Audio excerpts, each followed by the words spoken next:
Hello guys, good morning, good morning. Ngayon pala, day 1 ng ating pagpapalinis dun sa tinaniman natin ng mani. Kaya naghanda na tayo dyan ng gagawin pang snack. Meron tayong 4 na Labor Day, kaya may labor tayo. Hindi naman ganun. Kaya nasakto lang na Labor Day, pero nakaschedule talaga yon. Tara, punta natin. Bandang 8 ata yan, 8:30 AM. Siyempre, nagmotor para di mapagod. Kasi may lalakarin din naman.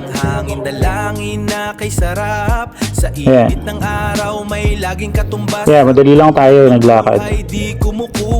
Yan pala, yung malapit, hindi atin yan. Yung kulay green. Tignan nyo, nabuhay yung damo. Yung sunod-sunod na ulan. Ngayon na silang 4.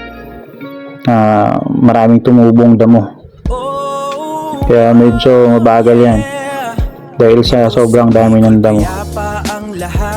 Yan pala yung tananim namin, kasama sa Naisal pati yung mga bata. Yan, maganda ng tubo dun sa upper part yan. Tapos yun ang nauna. Dito na ang papauling natin kasi late naman tinanim. Ganyan pala ang paglilinis ng mani guys.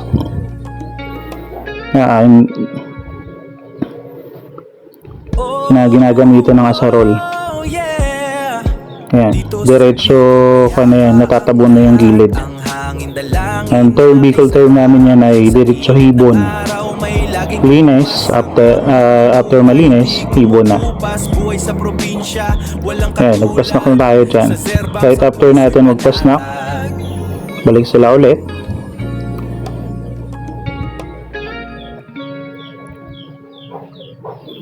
Bumili na tayo ng lulutuin natin na pangsigang dito kay Kuya, kay Manoy nyo, aka Hinulid Vlogs ng San Rafael, Talipa, San Rafael.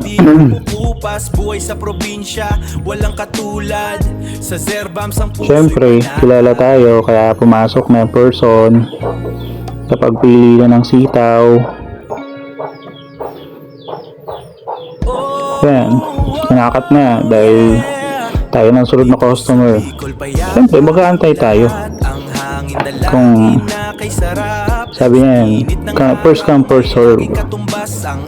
Diba? Kunti lang binili ko dyan na sitaw, pero dinagdagan niya. Ayan, may libre akong petchay. Kalain mo na yun. Hindi na ako bumili ng petchay, nagka-petchay pa. Lutuan time. Siyempre, pagluto ko nito, kunti lang muna para mas madaling maluto. Dahil kapag luto na, saka lalagyan ng tubig. Diba? Nangibabaw yung sitaw. Kaya lang, nag-prepare tayo dyan para sa lunch. Time check na yan, 10:30, nakapagluto na tayo. Diba? Yun lang. Sa Bicol payapa ang lahat, ang hangin dalangin na kay sarap. Sa init ng araw may laging katumbas, ang anghang ng buhay di kumukupas. Buhay sa probinsya, walang katulad. Sa Zerbams ang puso'y panatag.